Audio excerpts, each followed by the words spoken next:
Hi, this is Andrea Jennings. Welcome to Access for All Integrating Accessibility, where we explore the intersection of pop culture and accessibility. We'll shine a spotlight on those who are opinion leaders in the accessibility world. They are bringing change in this groundbreaking show. So join us each episode as we change the future.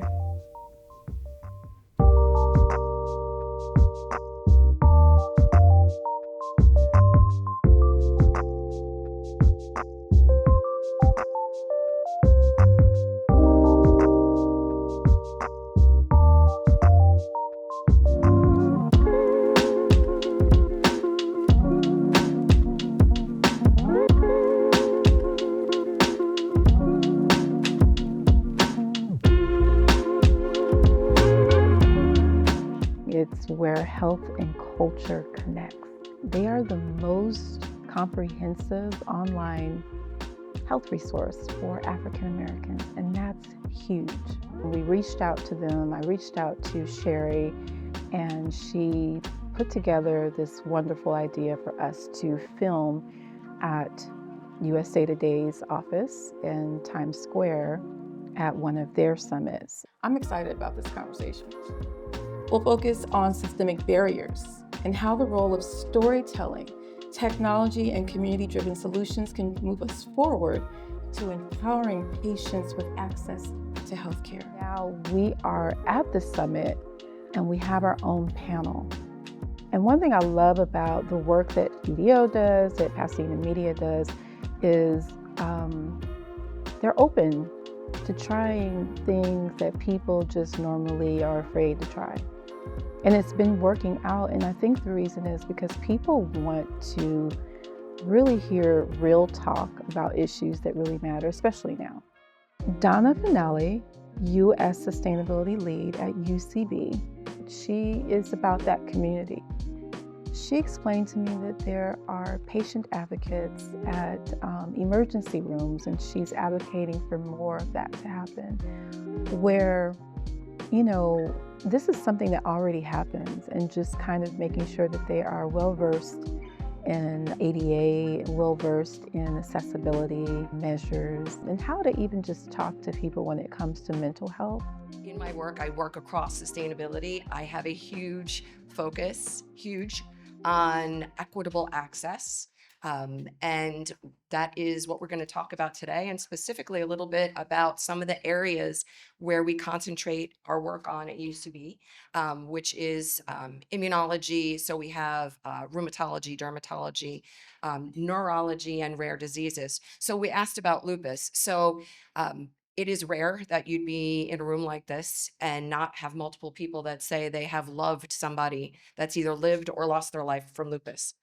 It's not only often misdiagnosed or not diagnosed. Unfortunately, it is a leading cause of death of young Black women today. And what's heartbreaking yet opportunistic is there is a lot of change that can happen that would be meaningful to health outcomes for people living with lupus. So we mentioned changes for healthcare providers. Getting access to, somebody just mentioned primary care is challenging. Access to specialty care can be impossible, depending on, not only lupus is an area that predominantly impacts women, women of color, but let's talk about intersectionality. Women of color on Medicaid or on different types of insurance that are more challenging.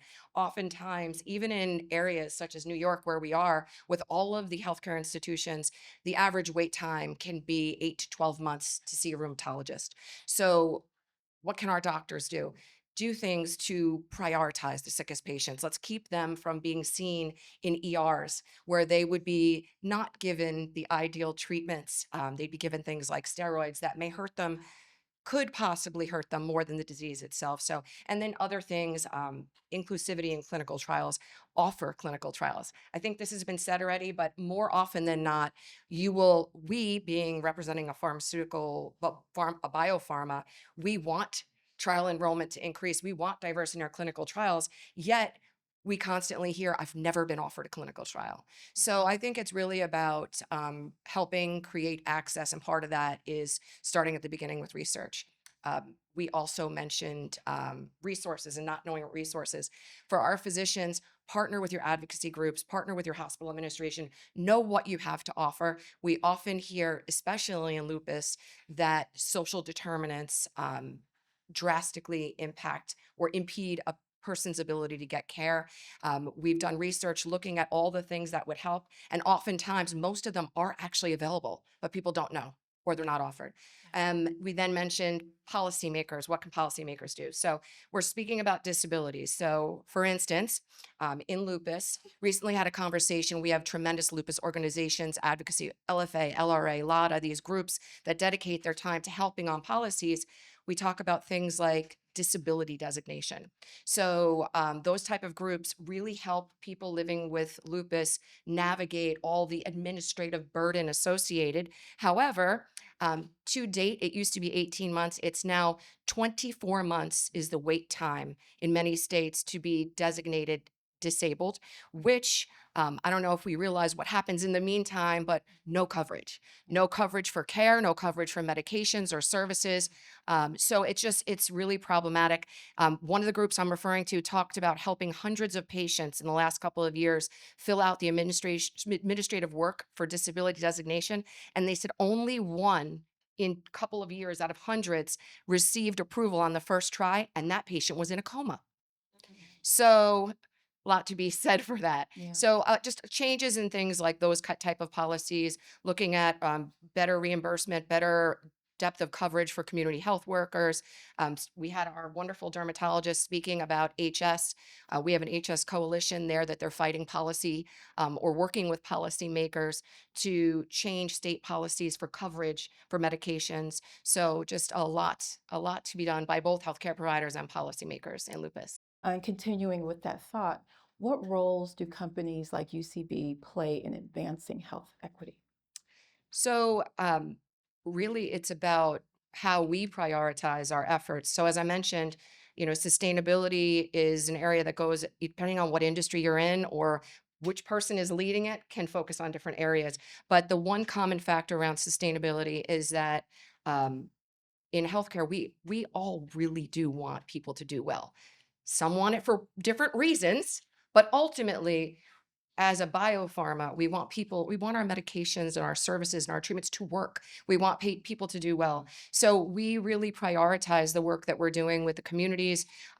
It's really important. We put a lot of effort into understanding root causes of disparities, making sure that we take very methodical approaches to determining and not being wasteful. So the resources are not exactly plentiful in this space, as many of you know. So we try to use them wisely. And the idea is just how do we be a good corporate citizen? Mhm. And part of that is just making sure, most important thing we could do is have a robust pipeline of great medicines. Second most important thing is make sure that people who need them can get them, regardless of who they are, where they are, or how much money they make or what they look like. Dr. Herb Caldwell, Chief of Compliance and Engagement, Logan University. The fact that he made a film and he's using film and storytelling to impact people was amazing. It was amazing. And that's what we're doing, right? And so I thought that was really good. And I thought the business case that he brings is that not everyone learns, just by reading a book. So sometimes media is just a really great way to get people to learn, and it really touches your heart. As related to reducing disparities around dementia, explain how you've incorporated film and arts into strategies that are community-based and accessible. So if you're talking about a chronic illness within underserved communities, it can be tough. You're already dealing with so much trauma, so much pain. So what strategies are you using to be creative in that?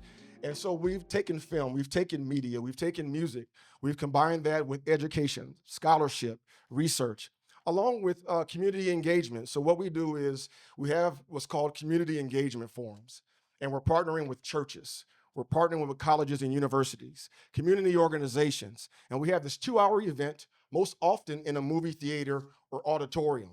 And we show the movie, which is right about an hour, And then we have 3 or 4 local experts, someone in brain health, someone in dementia navigation, someone who can talk about how to use your Medicare and Medicaid benefits, someone to talk about how to set up a will versus a trust. And so within these 2-hour event, you see the film, you hear the discussions that's happening, you have a chance to engage. And don't underestimate the power of being in a room with other folks who may share your background, who may share your identity, but they will share your pain when it comes to caregiving and doing so without appropriate resources. So one of the worst things that can happen for the person experiencing dementia, as well as the family caregiver, is to have to do so in isolation. And so one of the core things for us is, how do we reduce stigma around this? We don't want you caregiving in silence. We don't want you navigating Alzheimer's disease in shame. And so using our family's personal story and film has kind of helped to help destigmatize, all of that. So they see the film, then I'm holding this because this is one of the key things that we do.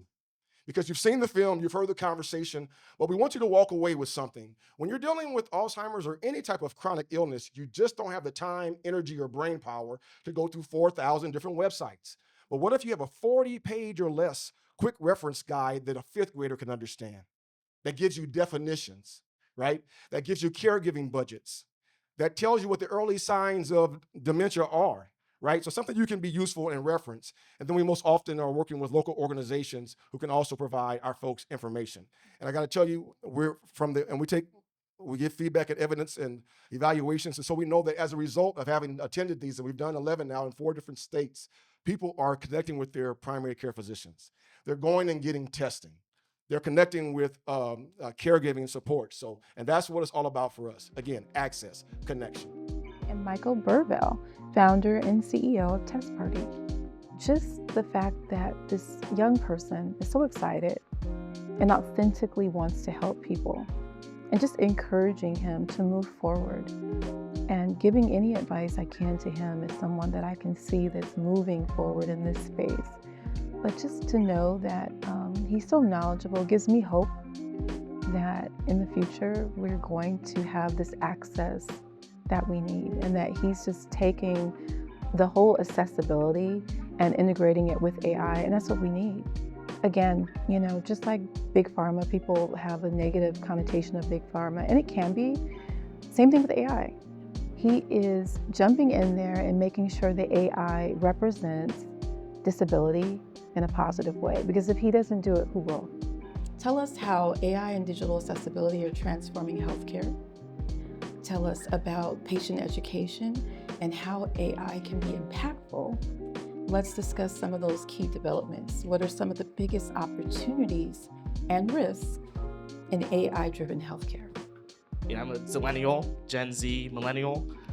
So for me, the internet was a daily occurrence. I remember one of my first memories of computers and technology was my Xbox 360, and I bought the Kinect, which was this way that you could control the Xbox with your body. And for me, when I used to Kinect at nighttime, it didn't work. It wasn't designed for people with darker skin tones. And that was the beginning of my transition, my world into accessibility within technology. I went to Harvard, studied philosophy, was a consultant for Google and the United Nations on accessibility strategy, and realized that most of these companies hadn't figured out how to make things accessible. In the physical world for sure, but definitely not within the internet.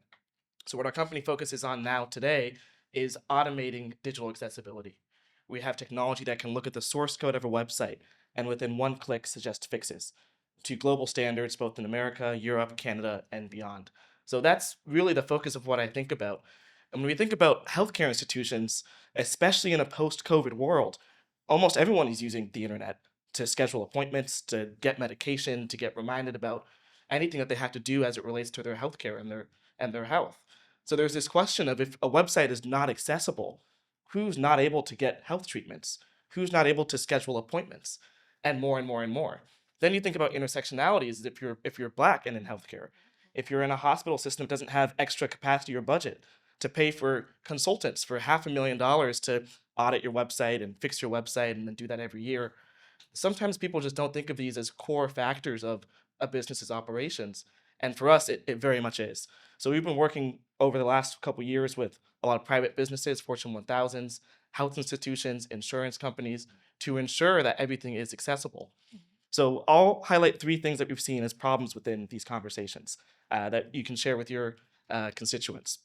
One is the bias that's available in the data today.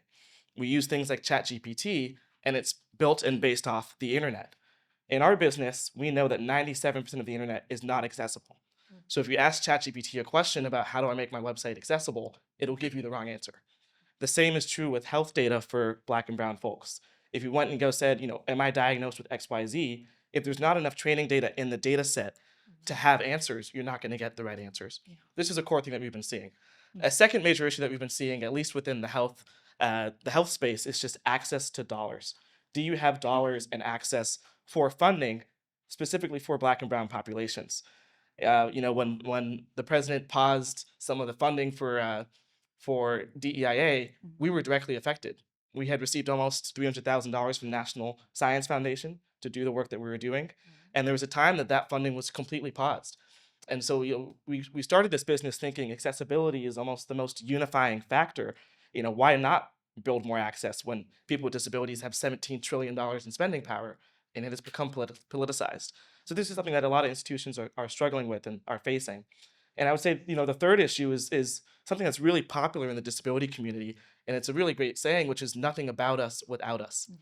If you look around your boardrooms, how many people on the board have a disability? If you look around your employees, how many have a disability? And if you're a healthcare provider where you're providing for people with disabilities, sometimes the best way to break that bias, not just in algorithms, but in our own personalities, is to actually interact with people who have disabilities and to learn their stories. That's been one of the biggest things I've learned from being the CEO here at TestParty, is just what it means to build an accessible world every single day and every moment, not just when it's convenient.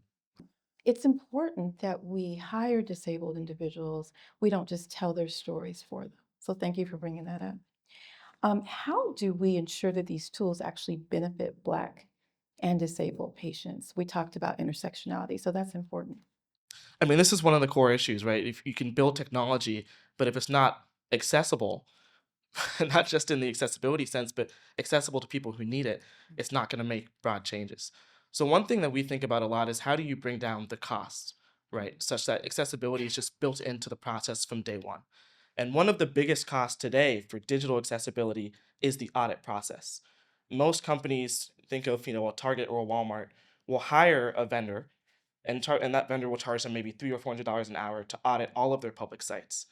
Post that audit, you get a paper report that you then take and have to figure out what to do with that paper report. And your engineers hopefully will take that and fix that information.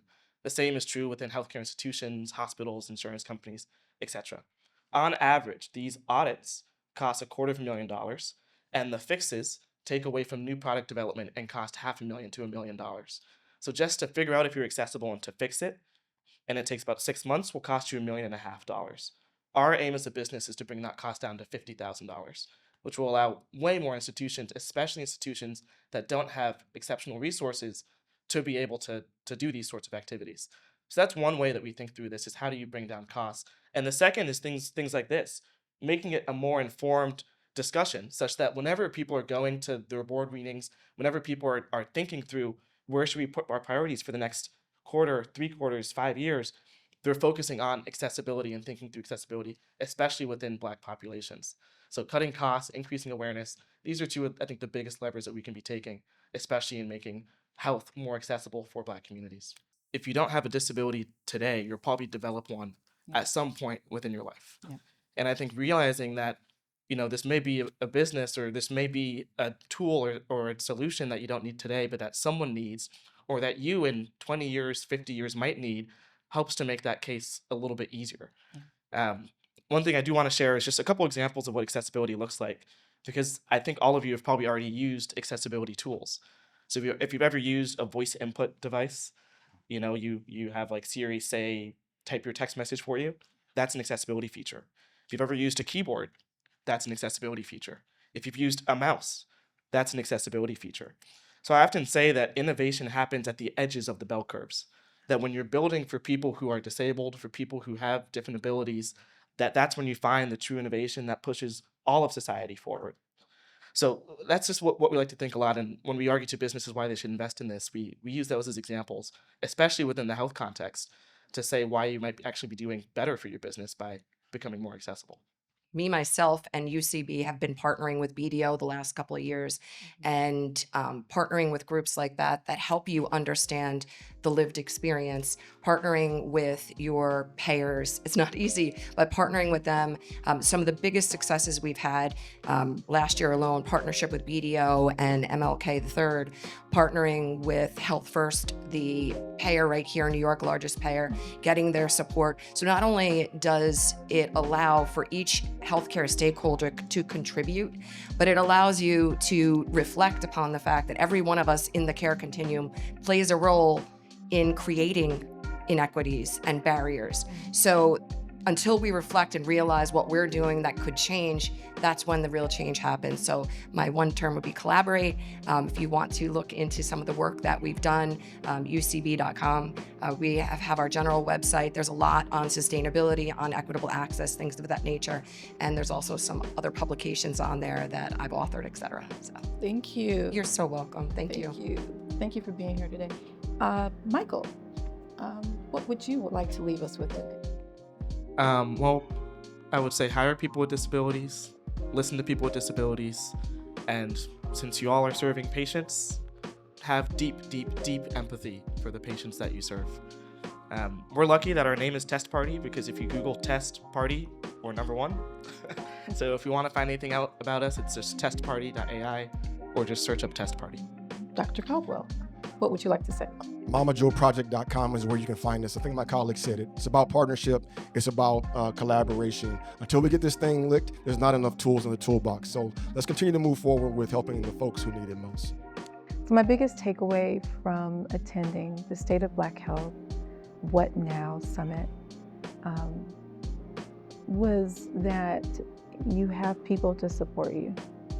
As a Black woman with a disability, sometimes it feels like I'm alone and living in that intersection and being there amongst so many different providers, pharmacies, leaders in this space, it makes me feel like people really care.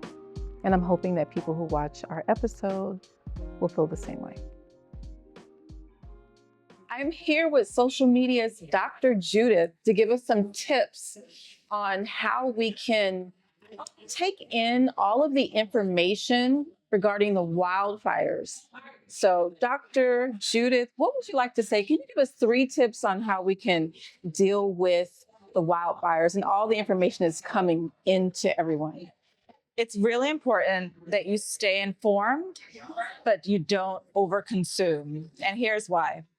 Disaster psychiatry teaches us that when something bad happens, we need information. We need to know what's going on, or else we're super anxious.